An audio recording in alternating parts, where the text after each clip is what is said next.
Gi jotugo mag Gor Mahia anyuola kod osiepe ogolo kuyo margi makende e kinde nyasi mar alam mar kowe kar yweyo jatugo machon mar Gor Mahia Allan Thigo.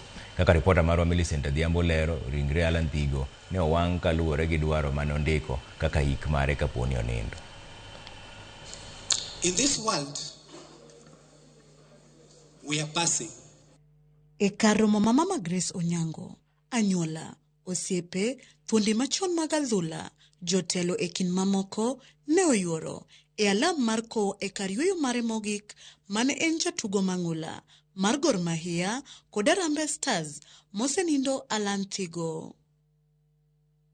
Thuondi machon mag adhula mane otugo gi Allan Thigo pare kaka achiel kuom jotugo maratipo kod chia e sigand adhula mar piny Kenya.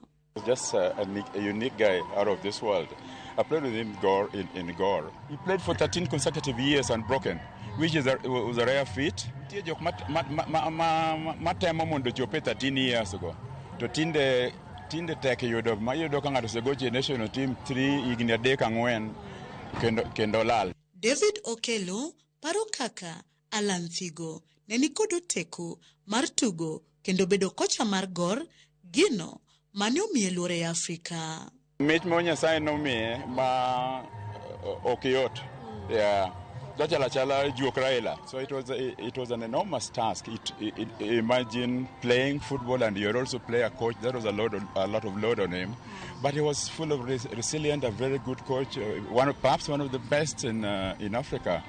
Okelo bende paro gigo mane gikaloe e kindegi kaka jotugo kod Allan Thigo. During our days when we lost to AFC, you are sick for 1 month. You know, it was not easy. But these days, you lose a match and they tell you, oh, in earlier game. We didn't have earlier game. And we are playing after very difficult conditions. We used to spend in those DJ lodges in Islay. Our allowance was 20 bob. And then the facilities there I could not mention.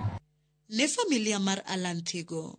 Allan ne oken mana jatugo marahuma to ne en wuoro mane oritogi kaka dwarore kendo mane ohero weche somo. No one as a great footballer, but one Kobiro Dala, Kobire Ot, he was a great dad to us. He was a great guy. He no me what time, what bit called we could have fun, no emphasize a lot on education. Madam me what the school wanted. His will is done. I think he's now happy. Hata kama tumemchoma hivyo, mnajua babako happy.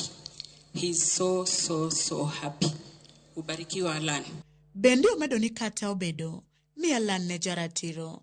Bende ne en jambola kod jahera mane oriwo wi anyuola gi kanyakla. Allan was a disciplinarian. Ne okotugo and Allan noriwo wiji te dala kogango juang mangima.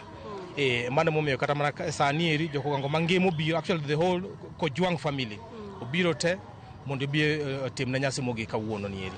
Otieno paro kaka Allan emane omiyo kuongo rwako wuoche e tiende. And I remember the first time I ever mana rwako wuoche Allan Thigo mana nyona. I remember nen sandak to noyudo ka tienda bet ne pok onge kod wuoche.